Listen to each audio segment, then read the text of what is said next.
नमस्कार, आप देख रहे हैं टीवी 9 भारतवर्ष और आपके साथ मैं हूं करुणा शंकर शर्मा। स्वागत है आपका हमारे show agenda full and final में। मेरे साथ मौजूद है मेरी सहयोगी अंजलि सिंह भी। और इस बुलेटिन में आपको देश और दुनिया की हर वो खबर हम दिखाते हैं जो दिन भर का एजेंडा सेट करती है। तो आज की नेशनल और इंटरनेशनल एजेंडा सेट करने वाली खबरें क्या है, ये आप देख लीजिए।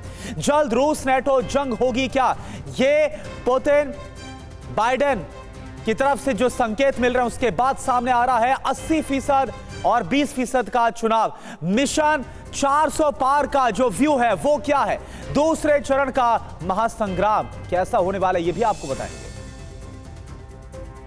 और सबसे पहले आपको बड़ी खबर बता दें, रूस यूक्रेन युद्ध का रुख मोड़ने वाली ये खबर है, जहां रूसी बॉर्डर पर बड़ी संख्या में सैन्य तैनाती।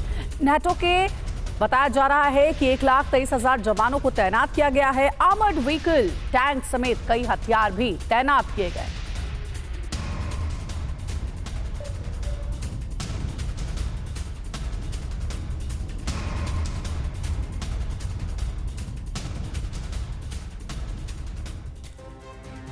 अब सवाल यह है कि क्या रूस के खिलाफ नाटो ने कुछ बड़ा सोचकर रखा है और अब आर पार होगा क्या, क्योंकि यूक्रेन पर लगातार रूस हावी हो रहा है और यूक्रेन का काउंटर ऑफेंसिव कथित तौर पर कमजोर पड़ने वाला है। ऐसे में रूस की बढ़त से कहीं नाटो देश बेचैन तो नहीं है और इसलिए नाटो ने कुछ ऐसा प्लान तैयार किया है जिससे महातबाही की घंटी बजने लगी है। और टीवी 9 को मिली है एक्सक्लूसिव जानकारी और इसके मुताबिक नाटो ने रूसी बॉर्डर पर कुल 1,23,000 सैनिक तैनात किए हैं। सवाल है कि इसका मकसद आखिर क्या है। इन करीब 1.25 लाख जवानों में नाटो के 90,000 सैनिक हैं, वहीं 1,000 आर्मर्ड व्हीकल और 300 टैंक तैनात है। तो क्या माना जाए कि रूस और नाटो में सीधी जंग होने वाली है, यह है बड़ा सवाल। और देखिए, रूसी सीमा पर सैनिकों की तैनाती के बीच नाटो चीफ ने बहुत बड़ा बयान दे दिया है। यूक्रेन को मदद पर नाटो चीफ का बड़ा बयान, यूक्रेन की मदद हमारी सुरक्षा में निवेश है। जेंस स्टोल्टनबर्ग की तरफ से नाटो चीफ की तरफ से बयान, रूस की सैन्य ताकत तबाह करना हमारा मकसद है। नाटो रूस के बीच सीधी जंग की आशंका के बीच बहुत बड़ी जानकारी है। रूसी सीमा पर जर्मनी की बड़ी मिलिट्री ड्रिल और रूसी सीमा के पास लिथुआनिया में ये ड्रिल हो रही है। 3,000 से ज्यादा सैनिक ड्रिल में शामिल हैं।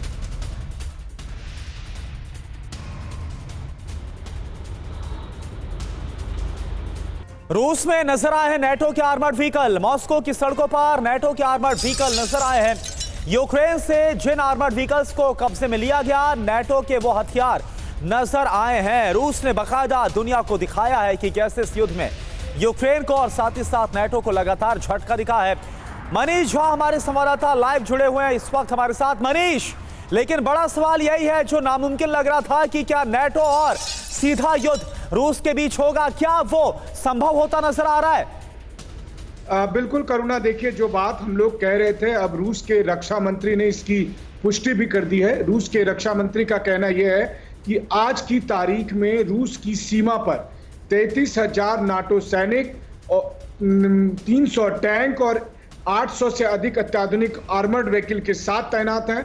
इसके अलावा नाटो के अलग अलग एक्सरसाइज के नाम पर 90,000 सैनिक तमाम तरह के अत्याधुनिक हथियारों के साथ हैं। तो ये जो आंकड़ा है 1,23,000 सैनिकों का नाटो का, और ये देखिए नाटो के 1,23,000 सैनिकों का मतलब है कि भारी तैयारी है, मतलब एक ऐसी तैयारी जिसके बाद रूस और नाटो के बीच की जंग जो है बड़ी भयावह होगी। तो ये आंकड़ा रूस के रक्षा मंत्री सर्गेई शोइगु खुद दे रहे हैं और ऐसे में उनका कहना है कि इसके लिए हमने तैयारी ये की है कि मॉस्को और सेंट पीटर्सबर्ग, जिनका नाम लेनिनग्राद है, इन दोनों को भी बतौर मिलिट्री डिस्ट्रिक्ट हम डेवलप कर रहे हैं और इसके लिए यहाँ इन इलाकों में अत्याधुनिक हथियार दिए जा रहे हैं। तो नाटो से जंग के लिए रूस ने अपनी तैयारी भी बताई है और उनको आशंका भी है कि नाटो से सीधा जंग हो सकता है, क्योंकि नाटो के सैनिक उनके सीमा पर अब आ चुके हैं। बिल्कुल, तनाव लगातार बना हुआ है। इसी तनाव को देखते हुए ये खबर बहुत ही महत्वपूर्ण है कि क्या सैनिकों की तैनाती के मायने ये हैं कि रूस और नाटो के बीच अब जंग सीधे तौर पर शुरू हो सकती है। शुक्रिया आपका मनीष पूरी जानकारी देने के लिए। और एक और अहम खबर है, रूस ईरान में हथियार डील को लेकर बड़ा खुलासा हुआ। ईरान रूस के बीच वाटर डील की खबर है, बार्टर डील की खबर है। देखिए, बड़ी जानकारी मिल रही है। रूस ईरान में हथियार डील को लेकर एक बड़ी जानकारी है। ईरान और रूस के बीच बार्टर डील की जानकारी।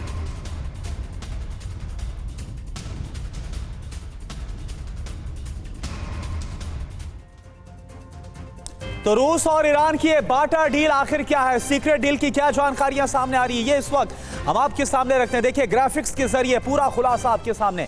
तो बार्टर डील खुलासा आपको हम बता रहे हैं। हथियार के बदले हथियार का सौदा रूस और ईरान के बीच हुआ है। अब इसके मायने क्या है?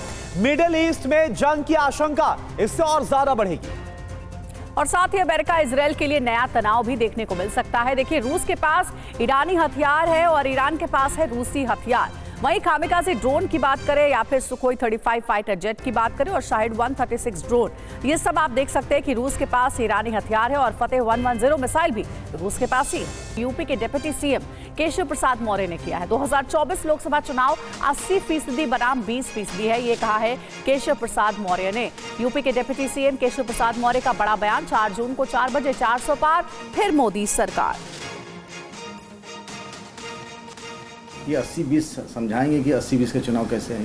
विधानसभा में हम लोग 100 में 60% वोट हमारा है, 40% में बंटवारा है। अब इसमें हम कह रहे हैं कि 100 में से 80% वोट हमारा है, 20% में बंटवारा है। कि महिलाओं के मंगलसूत्र जो है छीन लिए जाएंगे, वो दे दिए जाएंगे मुसलमानों को, ये बात कहाँ से आ गई? कांग्रेस का काला कारनामा कौन नहीं जानता है।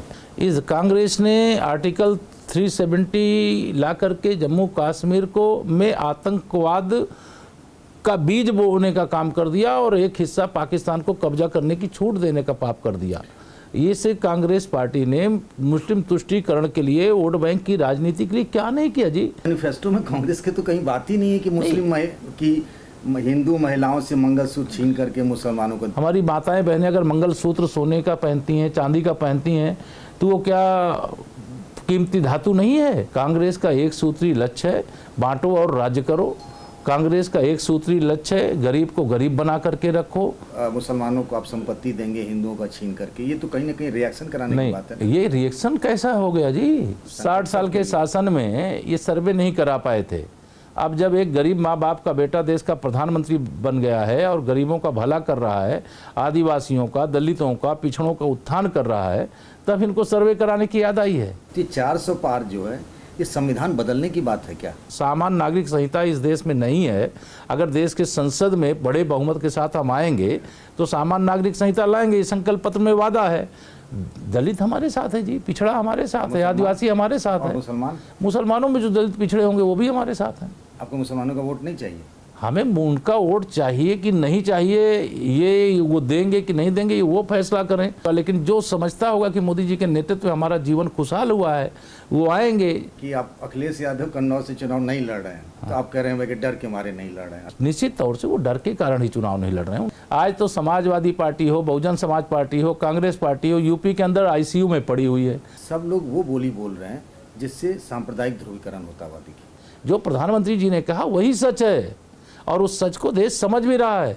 और कांग्रेस की जो कलुषित मानसिकता है उसको भी लोग समझ रहे हैं। अयोध्या के अंदर भगवान श्री राम की जन्मभूमि पर भव्य मंदिर निर्माण की बात आई, श्री राम सेतु की बात आई, तो भगवान राम काल्पनिक हो गए उनके लिए। और काल्पनिक इतने हो गए कि प्राण प्रतिष्ठा समारोह का निमंत्रण गया, ठुकरा दिए। हनुमान चालीसा नहीं पढ़ने देंगे, तो आज तो हनुमान जी की जयंती है, तो बजरंगबली जी की गदा चलेगी उनके ऊपर। और अब बात MP और छत्तीसगढ़ के सियासी एजेंडे की करेंगे। आज MP छत्तीसगढ़ के दौरे पर है PM। छत्तीसगढ़ के सरगुजा में PM की सभा, MP के सागर बैतूल में PM की रैली, भोपाल में आज रोड शो करेंगे PM मोदी।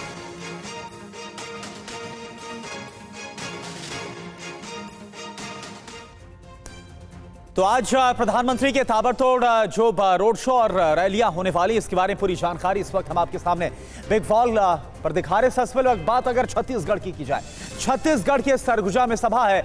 ST आरक्षित लोकसभा सीट है, इसकी खास बात अगर इस सीट की हम बात करें, और कुल मिलाकर यहां पर 1,71,229 युवा मतदाता है, जिस पर लगातार बीजेपी का फोकस है। 65% से ज्यादा वोटर यहां पर ST है। 2004 से लगातार बीजेपी यहां पर जीतती आई है, बीजेपी का कब्जा रहा है। जी हाँ, और सागर में भी प्रधानमंत्री नरेंद्र मोदी एक जनसभा करेंगे। इस सीट पर बीजेपी और कांग्रेस के बीच मुकाबला है। 2009 से लगातार बीजेपी की जीत यहां पर हो रही है इस सीट पर, और बैतूल में भी PM की रैली है। इस सीट पर इस बार बीजेपी कांग्रेस में कांटे की टक्कर है। बीजेपी कांग्रेस 8 बार इस सीट पर जीत चुकी है। और इसके अलावा भोपाल की अगर बात की जाए तो भोपाल में प्रधानमंत्री रोड शो करेंगे, वहां का भी समीकरण आपको बता देते हैं फटाफट। पिछले 3 दशक से ये लगातार बीजेपी का गढ़ रही है भोपाल की सीट। 1989 से बीजेपी इस सीट पर हारी नहीं है।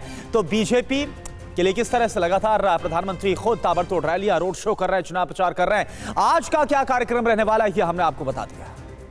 और बड़ी खबर है, आज काशी में अमित शाह का रोड शो होना है और पीएम के संसदीय कार्यालय का भी उद्घाटन किया जाएगा। अमित शाह के साथ मौजूद रहेंगे सीएम योगी।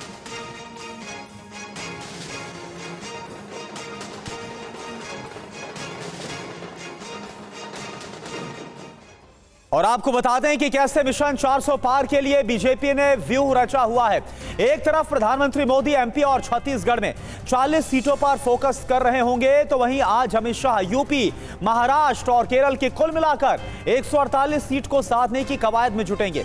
तो वहीं जेपी नड्डा बिहार की 40 लोकसभा सीटों पर विजय प्लान के साथ वहां पर मौजूद रहेंगे। छत्तीसगढ़ के सरगुजा और एमपी के बैतूल और सागर में भी पीएम की रैली है। भोपाल में रोड शो है, तो वहीं यूपी में शाहकाशी में आज पीएम के संसदीय कार्यालय का उद्घाटन करेंगे और एक बड़ा रोड शो भी करेंगे। उससे पहले शाह महाराष्ट्र के अमरावती में सभा करेंगे और केरल के अलपुझो में रैली को संबोधित करेंगे। जेपी नड्डा भागलपुर, खगड़िया और मधुबनी से विपक्षियों पर बरसेंगे। और देखिए, बड़ी खबर यह है कि आज थम जाएगा दूसरे चरण के चुनाव प्रचार का शोर भी। शाम 5 बजे से थम जाएगा प्रचार का शोर। 26 अप्रैल को 13 राज्य की 89 सीट पर वोटिंग होनी है। दूसरे चरण में कई दिग्गजों की साख दांव पर है।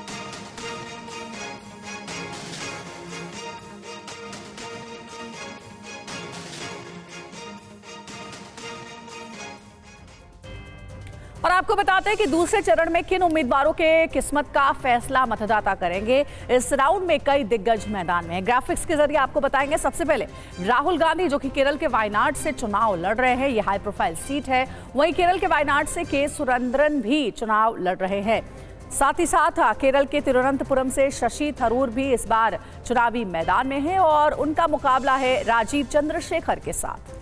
बिल्कुल। इसके अलावा अगर राजनांदगांव छत्तीसगढ़ की बात की जाए तो यहां से भूपेश बघेल चुनाव मैदान में उतरे हुए हैं खुद और मुकाबला एचडी। इसके अलावा छत्तीसगढ़ के साथ साथ अगर एचडी कुमारस्वामी की बात की जाए तो कर्नाटक के मांड्या से वो चुनावी मैदान में वैभव गहलोत, जो कि जालौर राजस्थान से चुनाव लड़ रहे हैं। जी हाँ, वहीं अगर ओम बिरला की बात करें तो राजस्थान के कोटा सीट से बीजेपी के उम्मीदवार हैं और वैभव गहलोत की बात करें तो वो भी राजस्थान के जालौर से कांग्रेस पार्टी के उम्मीदवार हैं। अरुण गोविल पहली बार चुनाव लड़ रहे हैं। मेरठ से बीजेपी ने इनको अपना उम्मीदवार बनाया है। वहीं हेमा मालिनी को मथुरा की सीट दोबारा से दी गई है। यह हाई प्रोफाइल सीट है जिस पर चुनाव होना है। बड़ी बात क्या है, वायनाड में राहुल की अग्नि परीक्षा है, ये एक बड़ी बात है। और साथ ही 3 केंद्रीय मंत्रियों की साख दांव पर लगी हुई है। और इसके अलावा सुप्रीम कोर्ट में गिरफ्तारी पर सुनवाई होगी, ये बताएंगे आपको। अरविंद केजरीवाल से जुड़ी बड़ी खबर, बड़ी बात बता रहे हैं। 2 पूर्व सीएम का भी इम्तिहान होगा। सेकेंड फेज की जो 89 सीटों पर हम बात कर रहे हैं, लोकसभा अध्यक्ष भी खुद मैदान में है और उनकी जो किस्मत का फैसला है वो भी ईवीएम में कैद हो जाएगा सेकेंड फेज में।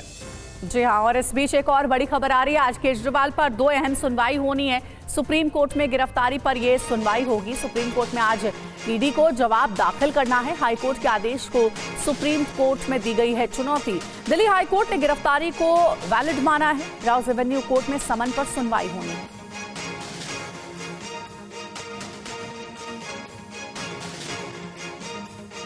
तो दिल्ली हाईकोर्ट ने गिरफ्तारी को वैलिड माना है, वैध माना है। राउज एवेन्यू कोर्ट में समन पर आज सुनवाई हो रही है। अरविंद केजरीवाल पर सुप्रीम सुनवाई होगी। जानकारी आपको दे दे, 2 अहम सुनवाई है। सुप्रीम कोर्ट में गिरफ्तारी को लेकर सुनवाई होगी और सुप्रीम कोर्ट में आज ईडी को जवाब भी दाखिल करना है। हाईकोर्ट के आदेश को चुनौती, जिसमें गिरफ्तारी को वैध माना गया है। राउज एवेन्यू कोर्ट में समन को चुनौती मिली है। निचली अदालत के समन को चुनौती पर सुनवाई। और ज्यादा जानकारी के साथ हमारे सहयोगी पीयूष पांडे हमारे साथ जुड़े हैं, उनसे बात करते हैं। पीयूष, आज क्या हो रहा है? क्या केजरीवाल को राहत मिलती दिख रही है या फिर मुश्किलें और बढ़ेंगी?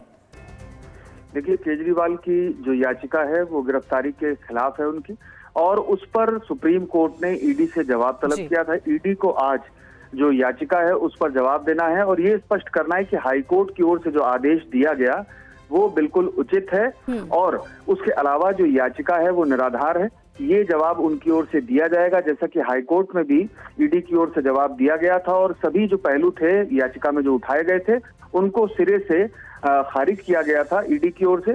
और ईडी के जवाब दाखिल करने के बाद 27 अप्रैल को तक जो अरविंद केजरीवाल हैं उनको प्रत्युत्तर पर अपना प्रत्युत्तर देना है और उसके बाद 29 अप्रैल को इस मामले पर सुनवाई होगी।